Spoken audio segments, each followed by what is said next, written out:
Oh, I forgot to hit record after here, but anyways, we'll capture it after in the link up. Yeah, really good. It's very, very good. Reese, you're still walking around, so I don't know if you want to walk and talk, but yeah, we'll give you a couple of moments there. Okay, so let's kind of dive into the topic here. Our topic is meritocracy, and okay, so let's talk a little bit about like where this came from, what the word means, and like what it does not mean. So I normally say don't put a slide up with a bunch of words on it, and I'm gonna now give you a slide with a bunch of words on it. So here we go. Here's a slide with a bunch of words on it. All right, so the whole term meritocracy, we take it for granted these days. It actually started in sort of the early 20th century. And so, it was, kind of a word that was coming about.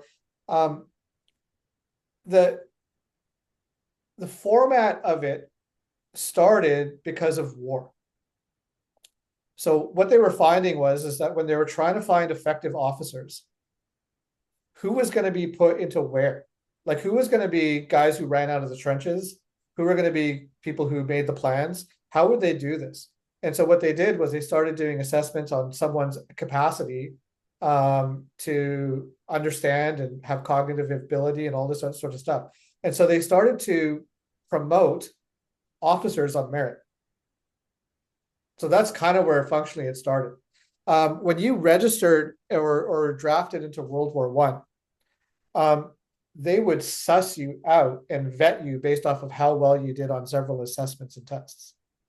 That's how it was like, great, you're going to be an officer. Great, you're going to be a director of this. You're going to be a supply chain guy. You're going to be like, that's how they decided. And so war became the thing that formed the primary concept of meritocracy and the ability to suss someone out based off of their quality that they bring. Michael Young, excuse me, Michael Young coined the term in this book. And I happened to find this book on October the 5th, the original printing. So I bought it. So I thought it was awesome. So, and it's called The Rise of Meritocracy. It's written as a little bit of a farce. It's from 1870 to 2033. It was released in 1956. Now, obviously, he couldn't write anything past 1956. So he actually wrote this sort of story of what happens with meritocracy. And it was originally designed as a little bit of a satire towards the whole thing. Because he was basically saying that if we use meritocracy in a political sense, we're going to create inequality through elitism. That's functionally what the sort of underlying code of it was. Now, on a larger scale, when we remove it from the political realm,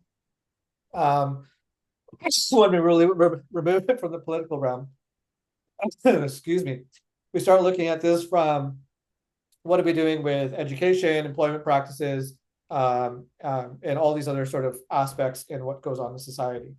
Now, there has been a deviation from this, where meritocracy has turned into equal results.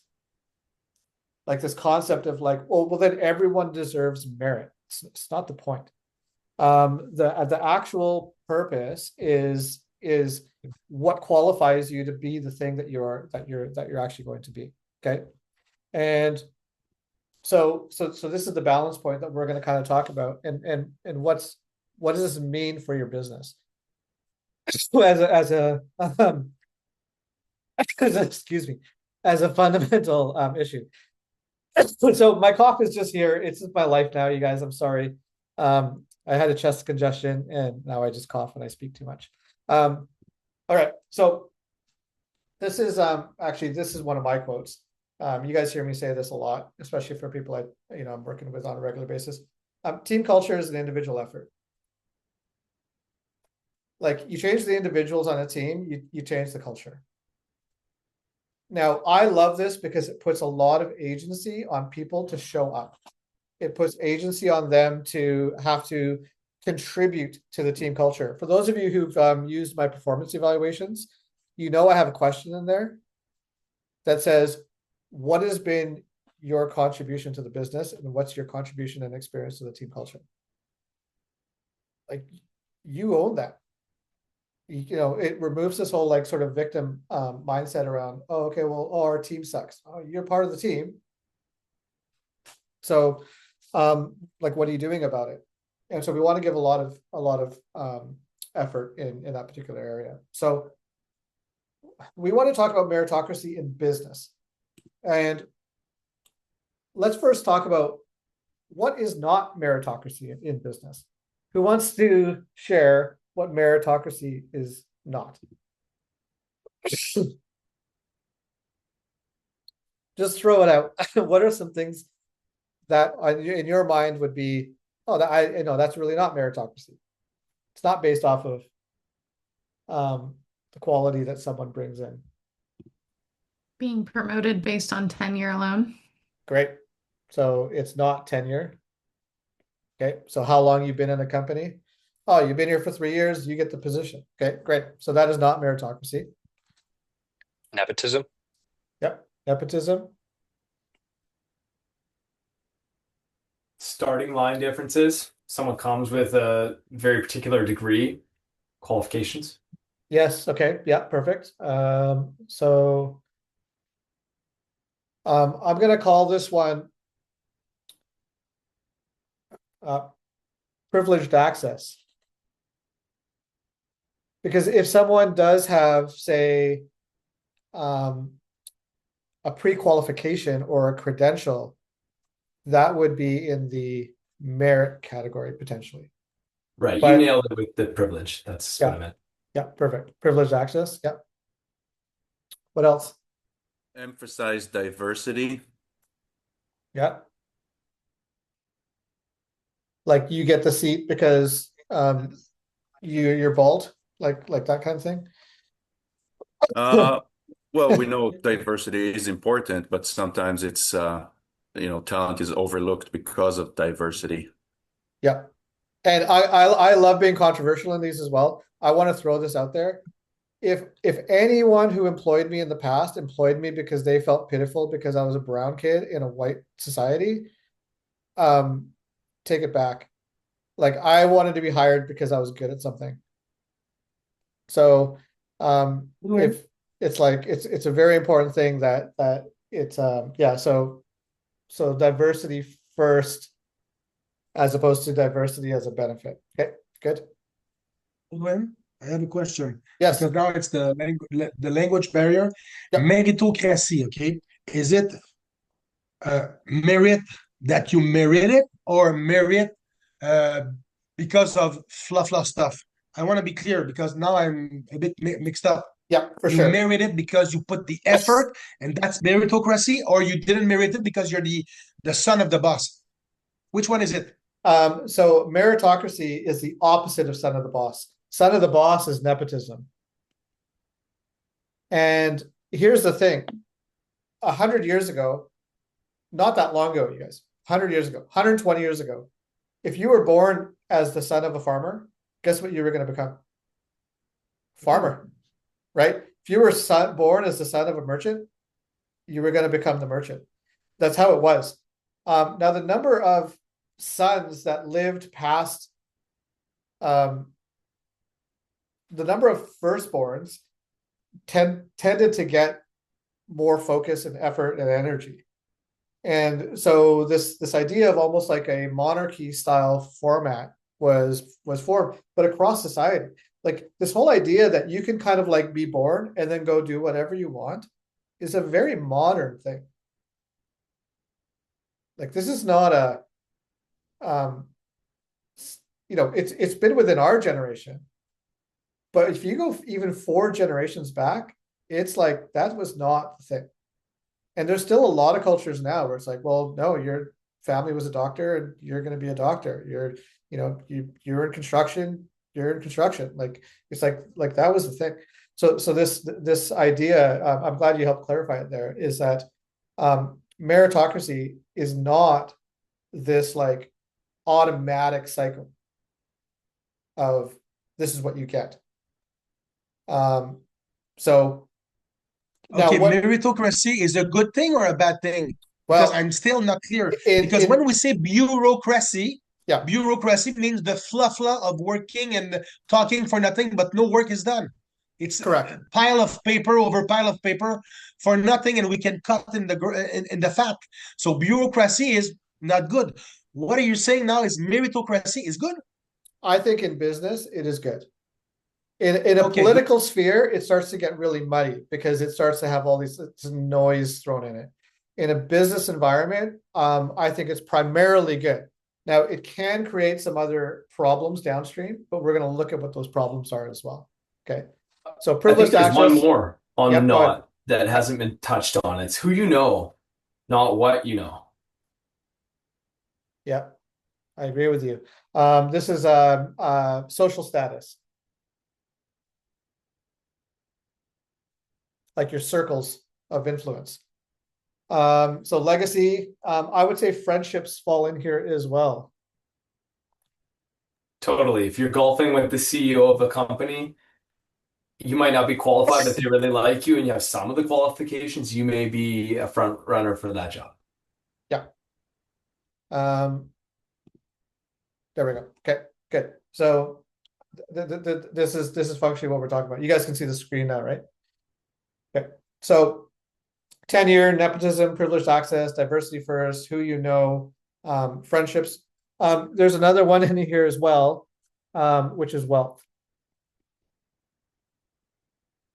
Like, I'm born into a rich family, so I automatically get into this particular program. That program gives me the jump up. I get that program to bump me into the next thing, right? Wealth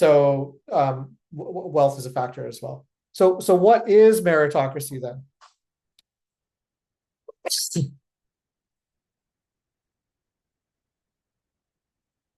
Experience. Yeah.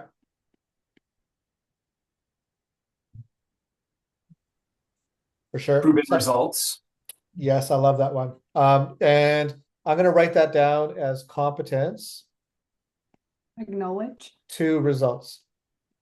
Like, I have the competence to do it, and therefore my competence creates results. Yeah, I like that. Actual knowledge, yeah. And I'm going to tie this to IQ. IQ was huge, by the way, for a big chunk of several decades, like sort of from the 1920s all the way up until the 1950s, 60s even. IQ was a major qualifier. Now, this also leads us this idea of like, how many of these are pre-qualifiers versus post-qualifiers? Yeah, so track record. Yeah, track record. Leadership. Sorry, for my benefit, okay, and I'm gonna Yep. leave it at that because you're gonna lose time with me for that. Meritocracy is merit and being obsessed with merit.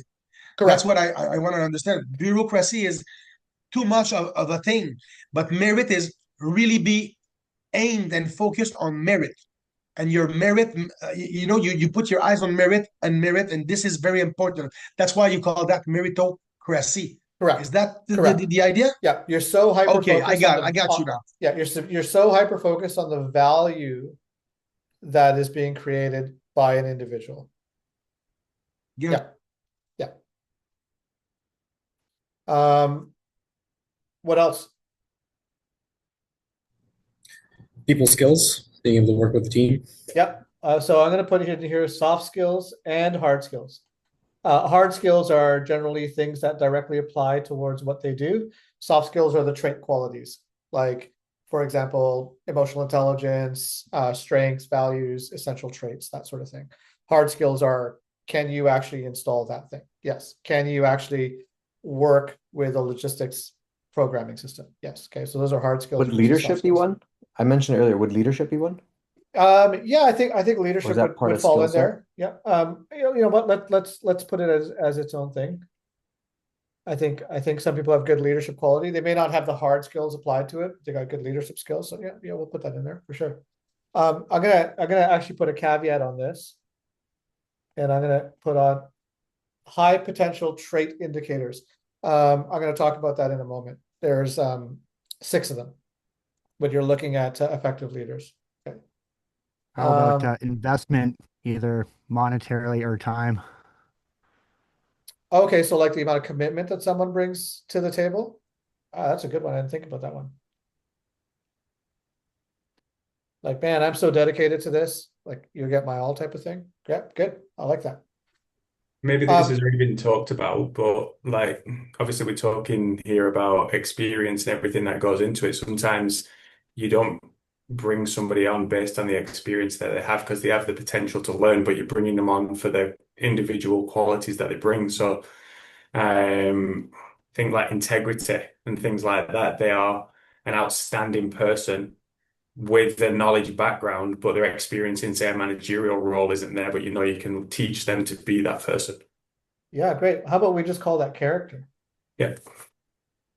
That's good. Yeah, I like that. Like someone has really good character. I want them to be part of my team. Yeah, that's a great one. I love it. On this one with okay, so these are good examples to understand. Now we will have exceptions.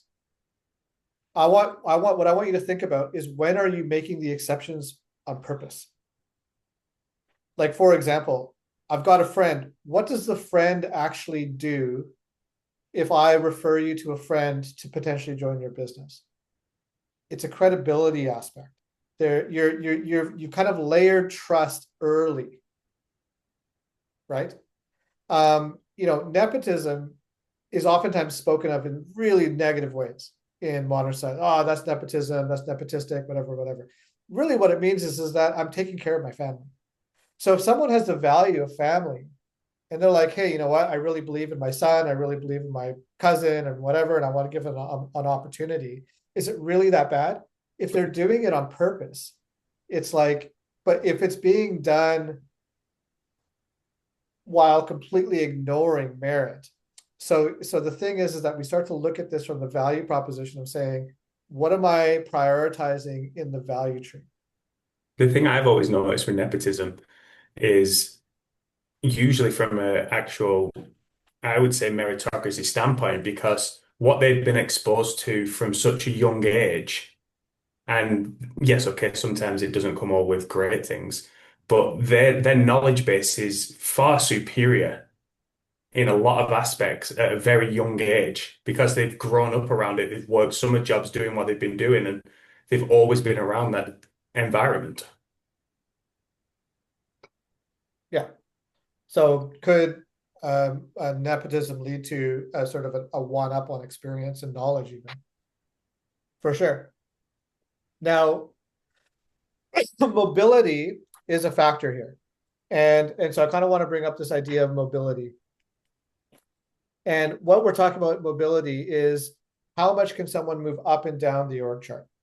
So let's say that someone comes in and they have a pre-qualification because they went to a good school and they have a degree, but they have no experience. Do they get a jump in the org chart? Do they have faster upward mobility due to this pre-qualification? So rather than an org chart looking like this, let's say it's 3 layers deep with one sublayer, because they come in with a pre-credential, they come in at this level straight out of the gate. Right? It happens. Meanwhile, you have someone who may have started at the bottom and they can jump and leapfrog through the org chart.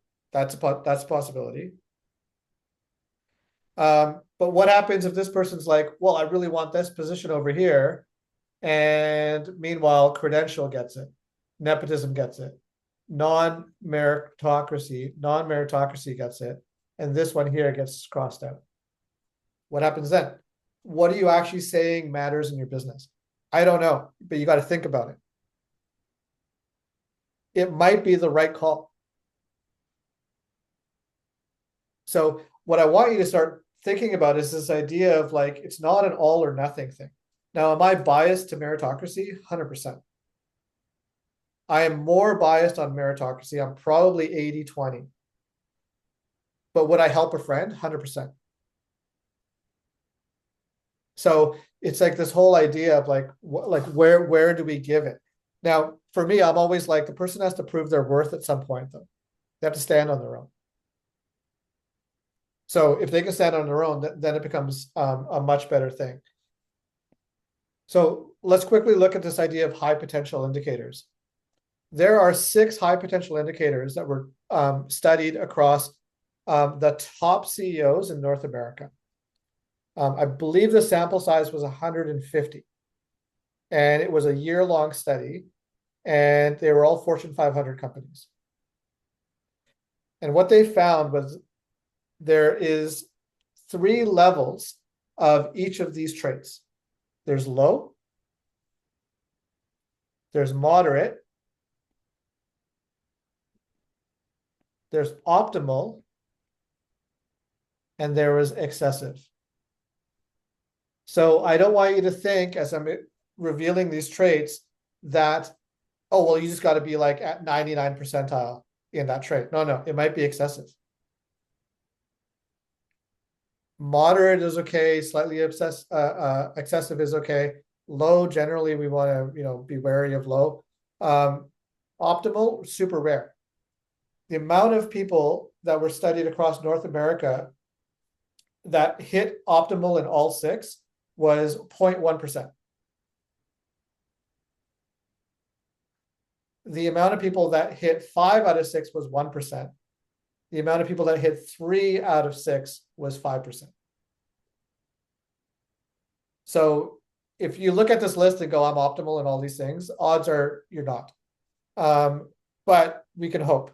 And the more we get awareness, the better off we can be. Okay. So the first one is that was conscientiousness.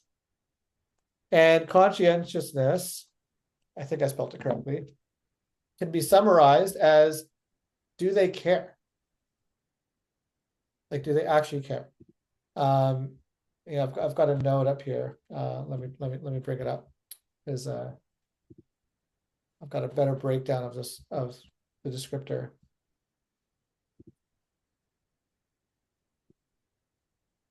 Here we go.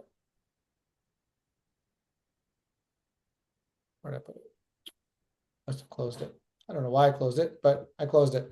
I'll bring it up here in a second. Okay. So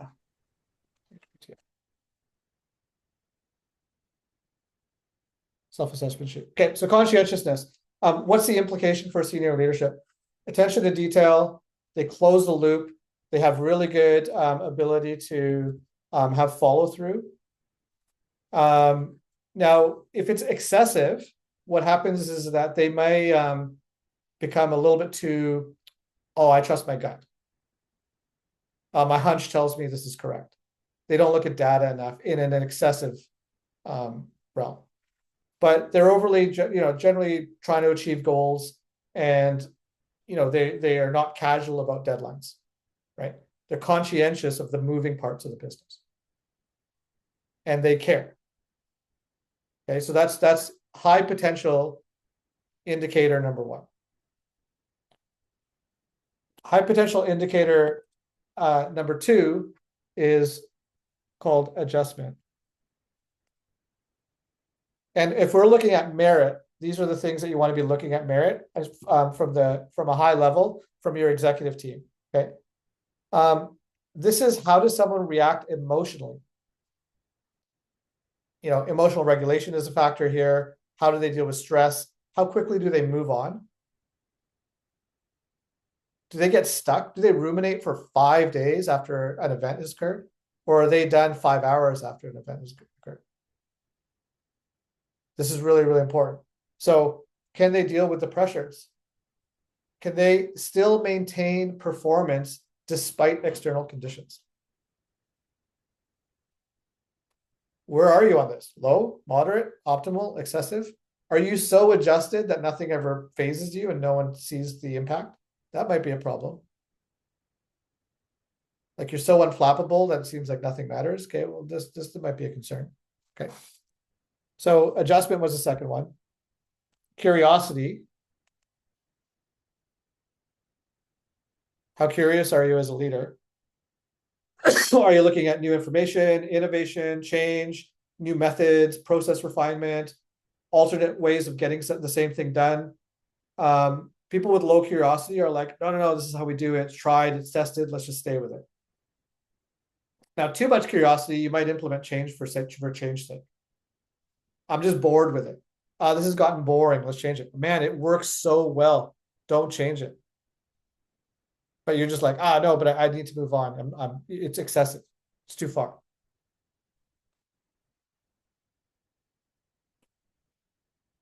Number 4, risk approach. How does someone deal with challenging, difficult situations? How do they approach risk? Can they confront risk? Can they mitigate risk? Can they actually look at risk assessment in a data-oriented manner? How do they figure it out? What's their decision-making process towards risk? If you are in business and you are risk averse, you're in the wrong business. But you don't want to be risk restless either. It's got to be a balance. And so where are you? Where are you relative to optimal?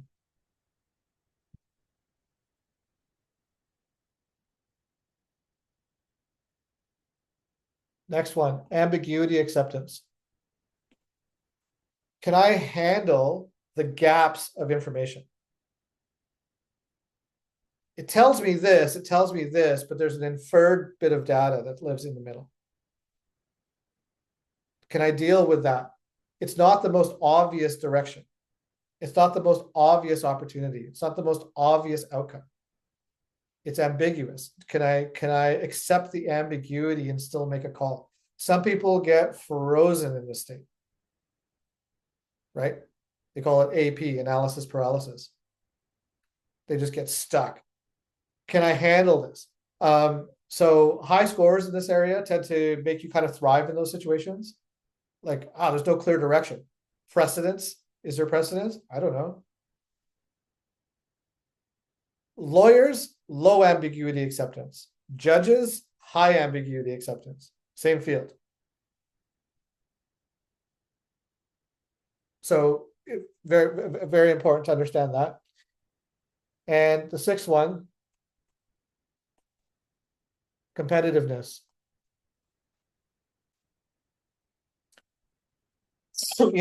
This is like desire to win. Can I have achievements? Can I appreciate? Can I recognize? Can I, go for the success condition? Now, here's the interesting things. The people who scored lower in competitiveness also scored very high in the need for control.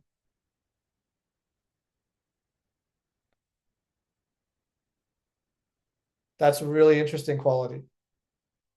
Because they were not interested in rewards. They were not interested in recognition. They were interested in controlling, as opposed to trying to actually get results in competitive win conditions by using a team. So if you have a hyper-controlling mindset, the odds of you being competitive are actually quite low. In reality, true competitiveness. Now, too much competitiveness can get ego and all sorts of other stuff in the way. So these 6 things here are immediately tied to merit. If you want to have executive leaders, VPs, presidents, C-suite, field management, whatever it happens to be in your business, start figuring out where do they fit in this area. There's no easy way to test. It's got to be conversational. It's got to be experience. It's got to be like, man, every time we bring up a new project, this person just goes, whoa, whoa, whoa. Risk approach is probably low. Meanwhile, I bring up this thing. We're like, we have an opportunity here. Someone goes, I got it. Ambiguity acceptance, probably high. You just got to have your eyes open and pay attention. Okay, so high levels in all of these, I think, deserve org chart progression. I've got a conscientious, well-adjusted, curious, risk mitigated, ambiguity acceptance, competitive leader. Oh, okay, fuck. Let's promote that guy. As opposed to the opposite. I've got a self-serving, emotionally deregulated, stubborn, somewhat afraid, needs all the information all the time, not team-based controlling leader. Let's keep that person at a specific cap, shall we? Like those are the two extremes, right? Odds are you don't have those two extremes. They're going to be somewhere in between. Okay, before I move on to the next part, let's get some open discussion on this.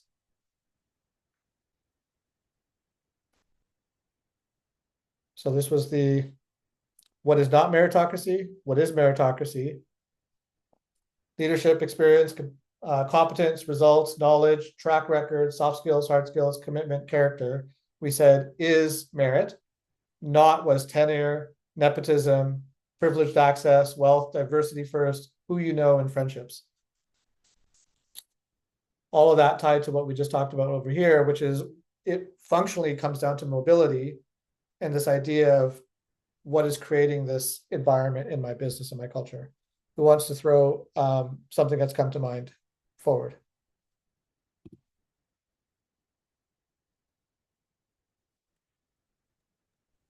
When it comes to, sorry, go on. Sorry, Chris. Yeah, so I find the most interesting thing you brought up, the whole idea around control and competitiveness. I never really thought about it in those terms. And as a business owner, I was late for the meeting, so I was driving over here. A big part of where we're moving right now is actually compartmentalizing certain areas of our business and giving over that control. Mm-hmm. So I never thought about it in terms of being competitive, but I found that like a really interesting correlation. I would never have thought of that. So just wanted to bring it up. Yeah, good. Awesome. And Reese, just give yourself an introduction as well while you're at it. Yeah, we're Terrace and Company. We're a general contractor, Vancouver. We work on primarily custom residential with architects. We also do 20% commercial, nonprofit, warm shell upgrades. We're doing the Chinese Canadian Museum right now, which is a big one. So a little bit of both, 80% residential, custom, some new builds, and then 20% commercial. Been around since 89 and have a staff of about 25. Yeah, awesome. Yeah, I love the like some of your imagery was really, really great as well. So nice to see the quality of the projects for sure. Yeah, really great. Yeah, I'm glad you had that insight and takeaway. When I see a controlling leader, not only do they become somewhat stuck. Now, do you need to control to a certain extent? Yes, but it's not sustainable long term. And so you effectively are also lowering your competitiveness in the market. Because a team that moves fast, that's decentralized with high level of trust, will have advantage over a team that is centralized with low levels of trust. And that's just functionally how it operates. And that's a really, really important thing. A good takeaway there on that first part. Anyone else want to throw a topic? We're going to talk about where meritocracy can exist in your business in a healthy way in a moment here. Okay, I'll jump to it. If something comes to mind, just unmute yourself. Can you repeat that? Sorry, I was trying to. Oh, where it comes in. Okay, it was kind of glitched. Never mind. I see. No, it's all good. Okay, so where is meritocracy in business?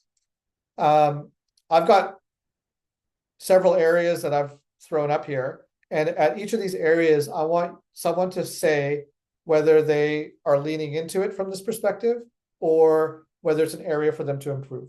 Or actually, that's an area where I kind of need to develop a little bit further because I like that concept, right? Okay, so these are sort of different buckets of business where meritocracy can exist. And again, meritocracy about mobility, competence, results, all that kind of thing, okay? So first one is, let's start right at the front door, recruitment and hiring. When you're doing your hiring, are you emphasizing skills, qualifications, performance metrics to get the most capable candidate? Or is it some other arbitrary thing? Like, I mean, I'm like one of the most whitewashed brown people you guys will ever experience, right? Like I call myself a coconut. So it's like, I grew up in Vancouver since I was 6 months old. So it's like, I have people who are like, oh, Edwin, like you're, running a business, wow, we're in this culture, we should do business together. I'm like, what kind of business are you in? it doesn't matter to me. Like I'm like, it's not a factor for me. I want to know, do I believe in your business? So I don't use any kind of my own recruitment, hiring, or affiliative things based off of culture. I just don't. Irrelevant.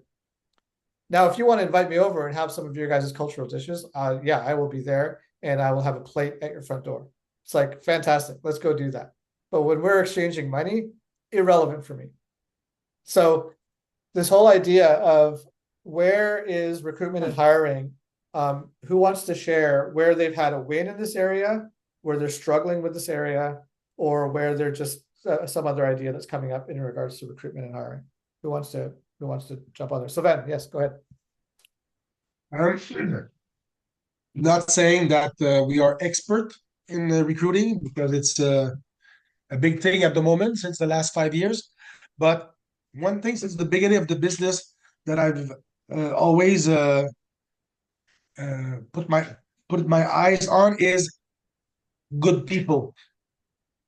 And I was always saying, we're not taking people from other businesses or competitors, which it happens in the business, and they're moving from company to company. I'm always saying, in the French expression, green peppers. I like green peppers when you can make them, turn the color it should be. I don't know if should is the terminology, but you form them, you train them, but as long as they have good roots, good people, honesty, wanting to put the effort, good values. I mean, it's a workable soil. So always going with the person first, good heart, good people, then the qualification. I'm not talking about accounting. I'm not talking about these kinds of things like lawyers or stuff. I'm talking about sales. I'm talking about operation, where you can have a gray zone, where you can go with your guts feeling and the interpretation that you have towards that person. No colors, no race, no height, no size, no woman, gender, whatever. Good people is a key, and then you work with them. Beautiful. Beautiful. 100% in alignment. Duncan. Yeah, hey guys. I've seen all three of those phases through recruitment and hiring, based on hiring for their personality and maybe not on their qualifications, being quite hopeful that they're going to adapt and seeing that burn us. I've seen it from hiring based on skill level that's very palatable on paper, but maybe not the right fit for our company's culture. And I've seen it from a very measured view where you're analyzing both qualifications, performance, capability, and being fair and understanding that this process must move quickly. So it's been an interesting journey. And I'd say that over the last 3 years, we've refined it. We're still not there. We still have some effort to make, but it's certainly been interesting to have done it wrong, see where we went wrong, be honest about that, and not just make that same mistake, pivot, make a course correction, look at it from a different lens. And yeah, what you're saying here, Edwin, with measuring those both out and have them in a tallied what is and what is not meritocracy, it's interesting because it sort of shapes the way you'd approach a hire, for sure. Yeah, really good. Really good. I have a different perspective that I can add. Yeah, of course. I worked in the staffing and recruiting industry. I've staffed a lot of people for a lot of companies. And so although my recruiting's been helping other companies recruit versus internally in my own community, my own company at this point, the number one thing that I've seen companies do in the way that they vet talent is create barriers to getting to good talent in verticals that they don't need it. For example, a college degree for a recruiting job. You don't need a college degree to be a recruiter, and yet there's these boxes that we create and then we duplicate over and over. Well, that's how we've always done it. And so it's almost like creating this checklist of what we believe is merit, without really thinking through, but why are we determining that that is merit in our company, that these are the skills that will be successful? Are we really thinking through what is going to be successful in this role, what is crucial, what's not crucial, and then continuing to examine that as things change, as markets change, as skill sets change, new jobs emerge, at just different perspective. But I've seen a lot of people like really go hard on that college degree for positions that, I mean, you learn doing the job. A marketing degree won't help you necessarily be a better recruiter, right? Yeah, I think it's a really great point that you brought up there, and this idea that I think a lot of it.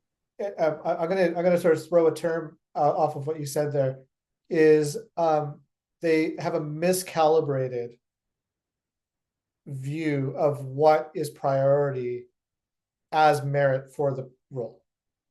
Totally. Yeah. And so like, how do you adjust those dials? I think is very, very important. Yeah. Okay, let's look at performance evaluation. Merit-based criteria for employee productivity, contribution. Oftentimes, now for those of you who know me, I normally separate performance evals from bonuses, profits, and promotions. I like them to be more goal-oriented, but in the general context, okay, performance evaluations oftentimes linked. So not always, but oftentimes linked to promotions, benefits, and rewards. Okay. Where do you see this work? Where do you see this not work?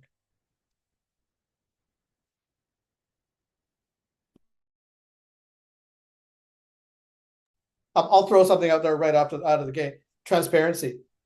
When someone sees what you're basing their performance off of, when they're doing it, you've got a major problem.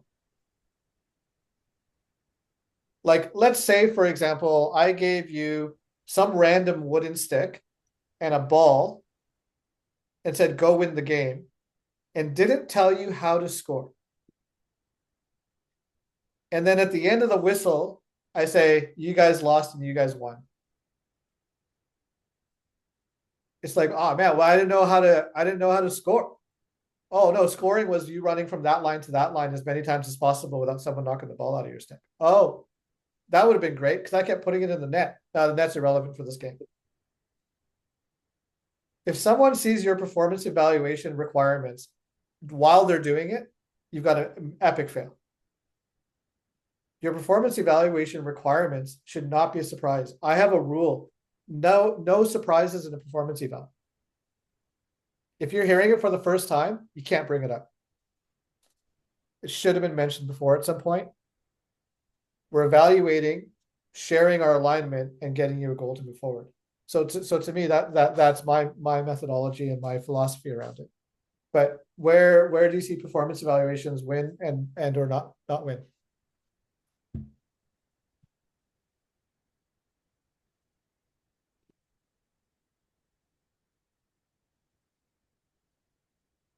We're quiet on this one. I'll go. It's radio silence here. Yeah. I think when someone's ever had one before, that first one that they're given is powerful. And I agree that you have to have some awareness. They need to be primed for this conversation. However, if it's the first one, you have to create a baseline. And the second one is the real challenge to see if you've nailed it between those two. Mm-hmm. And what they're meant to get out of it and what you're meant to get out of it are very different things, right? And it's a teachable moment, but it's also a moment for full transparency. If it hasn't been made elsewhere, where you see them sit, they may perceive that they were really in a great spot, and this is that moment for you to say, actually, you're doing great, but I don't evaluate you at that skill level of, I mean, let's say it's soft skills. You think you're the gift of the gab and everybody loves you, and you know otherwise.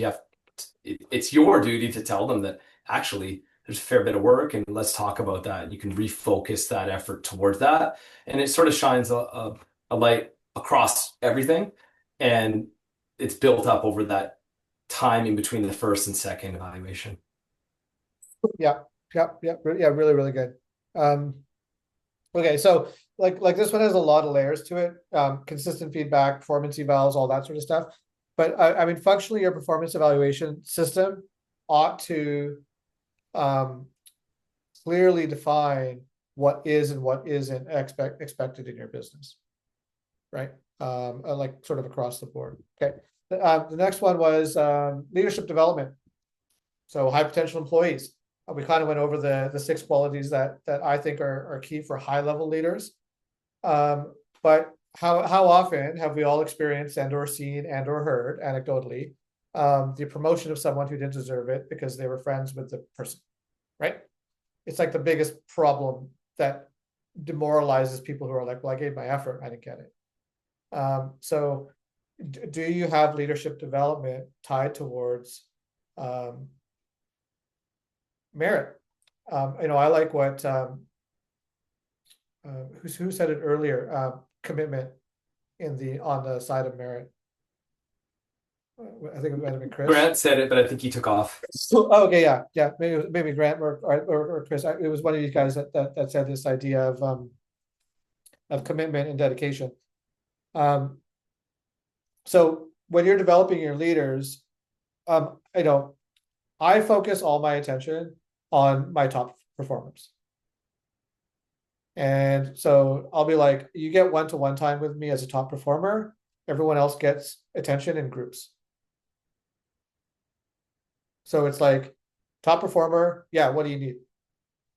Hey, Edwin, what about this? You know what? Really good question. I'll bring it up at our midday meeting. And then I can tell 6 people. Because guess who wants all your time? Your bottom 20, right? I brought this up last time. David Falk talked about this. He goes, the highest performers in the NBA were the least trouble. They needed the least amount of your time. They were self-governing. And it was really, really easy to do that. So what's your leadership development program? Super important. Okay. I want to get to the case study, so I'm going to kind of fly through this. We can come back to some of this afterwards. Compensation and rewards. What's your wage scale? What's your bonus? What's your vacation policy? What's your time off policy? Does it promote people wanting to take on more authority and more accountability? Ideally, yes. For those of you who work with me and we work on profit pools and stuff like that, that I overweight the point distribution to people who take on more role and responsibility in the company. Edwin, we're in a situation where compensation and rewards, we're trying to figure a way to keep our staff, because what they're doing right now, even with developers, they're leveraging the experience that they get from us and then going to poach work, going to LinkedIn and saying, oh, I'm making, X amount here, make more there. And so we're finding that even with SEOers, they're always trying to, like anyone, trying to make more money and do less. But what we're trying to do is we're trying to like reward them by keeping the growth. Like we've got like great vacation pay. We've got great, we're going to be doing stock options. That's what we're trying to do right now. So that like we're investing in them as well. But yeah, it's been tough to find good people. Yeah, well, I mean, it's a complex question, and sort of complex situation that you're dealing with. But I think fundamentally, you're looking at overall team culture. What else am I getting out of it? Right now, a lot of the workforce is tied towards, unless you're just an individual contributor with a very specific specialist role, most people are looking for more in why they work for you than just their wage scale. And what they want is that when they have the contribution, they want the wage scale to balance reciprocally what they think they're putting in. Now, if they think that the reciprocity for their wage is out of balance and under relative to the value they're putting in, you have the thing where they're going to constantly farm out for the highest bidder. So what else is going on as far as like the energy, the vibe, the mentorship, the opportunities, the challenging work, whatever happens to be, and then the more complex projects, are they getting a percentage of the profits that are gained from more complex projects? They do. So that kind of thing, and you just got to talk about it more and more and more. Now, if you've got like the reverse of the gas station wars in regards to employees, because you're almost, this is what we would call a commodity employee cycle, where all they're trying to do is increase margin and lower cost, right? So this is the work less, get more money. If they're a commodity role, you might just have to structure your business model around that. I see. Yeah. Okay. Yeah, really good point. So long-term career progression, like what happens? I used to have a philosophy when I would hire people in high roles where I would say, you're not going to work for me forever. But it's not about what I'm going to get out of you. It's what I'm going to put into you. So you are more valuable to whoever hires you next. Guess what that did inversely? They never wanted to leave. If I say, hey, I'm going to get out of you everything that you've got, because I know at some point you're going to quit, guess what? They're going to quit.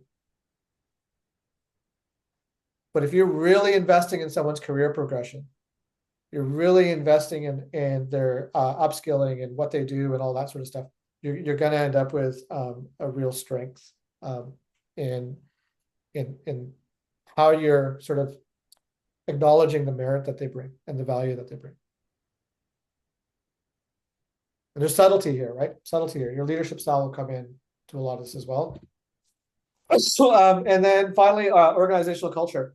So, do you talk about your values? Do you have ethos? Are you transparent? Do you actually recognize top talent?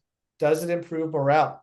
And do you have an environment that says we will acknowledge the win? Anyone have an employee of the month or equivalent employee of the month type thing in their company? It's like shout outs in the newsletter. Okay. This is what I want you to do. For every single one of you, just start doing this as of tomorrow. Okay.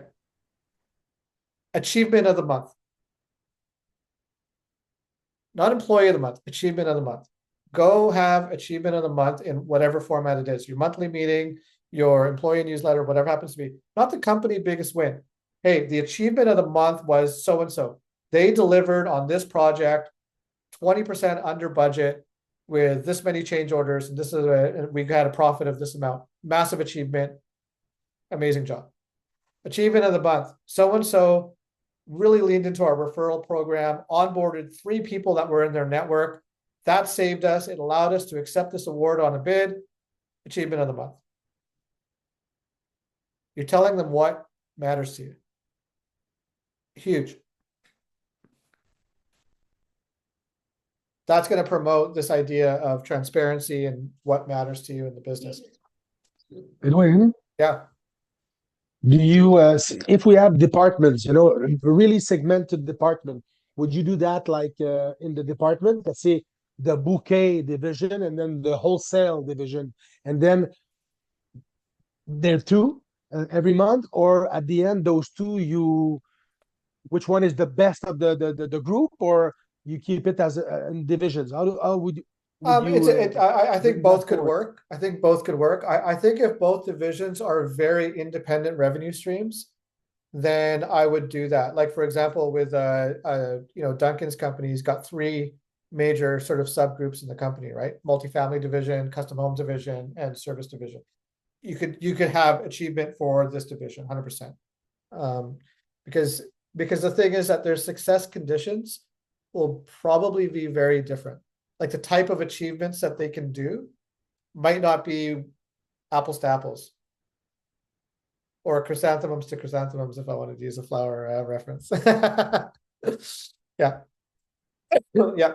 Okay, so I want to do a case study with you guys. We've been diving into this, but this is a key question for you. I want you to kind of do a company audit. I don't care how you do it. Just talk to your executives, talk to your partner, talk to whoever else is in your business. Just look at it yourself.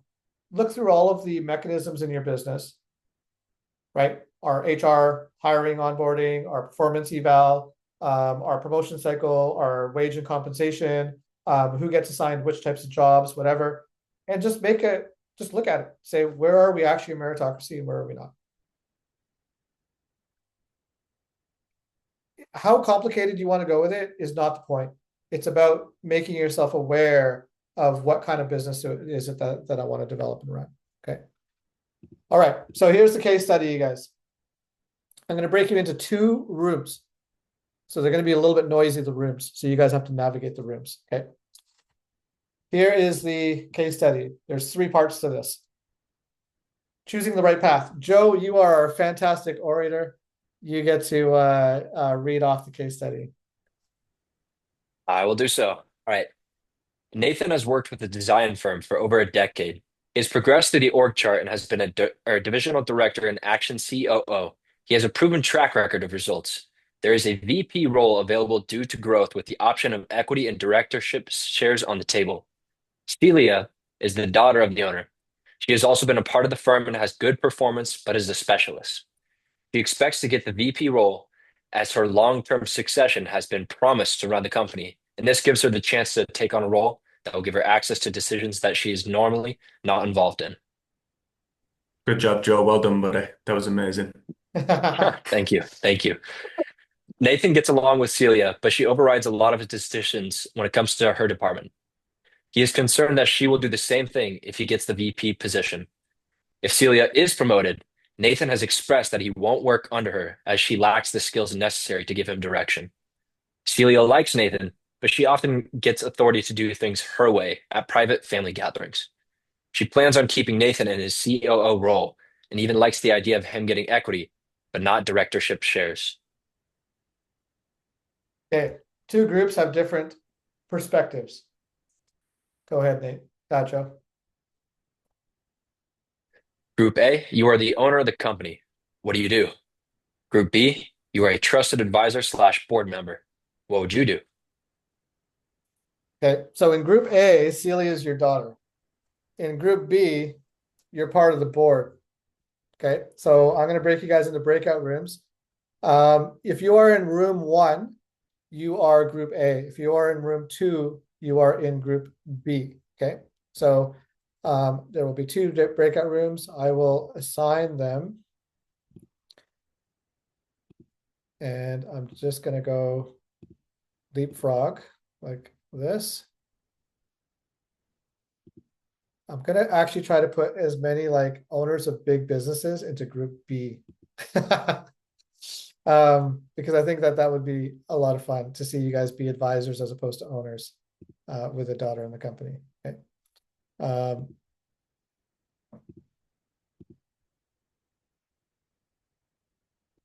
So just give me 1 second here. Okay, and I've almost got this balanced.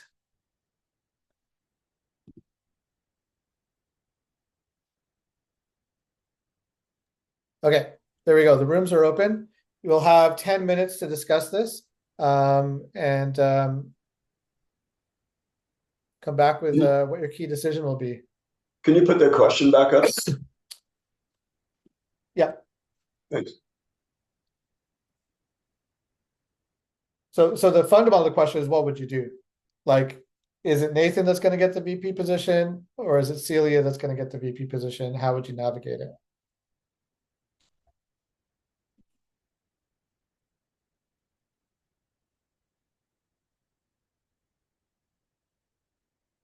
Can you see the room there? Yeah.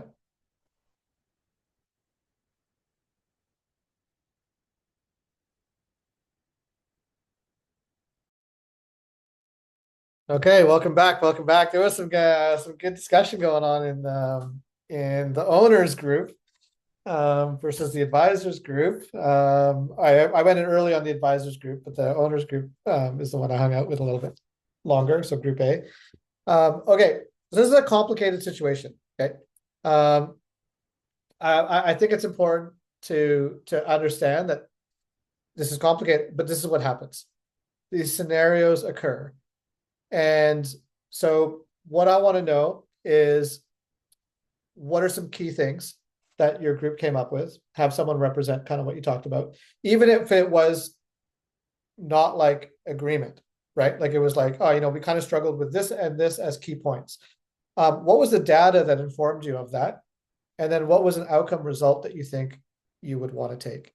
So in about 2 or 3 minutes, who would be able to succinctly communicate what happened in their group? Let's start with Group A.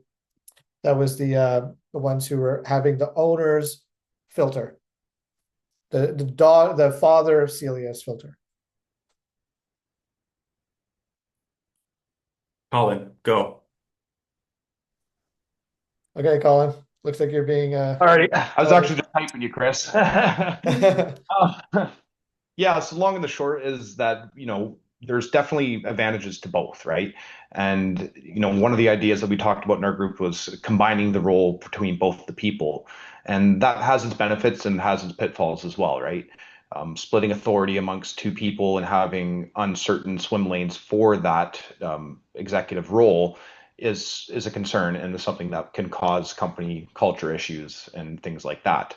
So definitely picking, it's hard to say distinctively which one is the best option. My personal thought, and it seems to be the agreement of our group, is that Nathan would be the better person, where Celia needs to be trained a little bit more in some of the more executive positions. I just Did I want get to that right, group? Or Yeah, I actually, just add want to one. add one thing because I think one of the things that Estrella said was really important. Cecilia is a specialist. And so one of the concerns was if she stepped into the role, she has a very narrow understanding, whereas Nathan has a more broad one. And so you could end up in a situation where Nathan leaves the company, he has the more broad knowledge, and now you have somebody who's a specialist who has a very, heavy lift and may not be prepared for it in addition to everything that Colin said.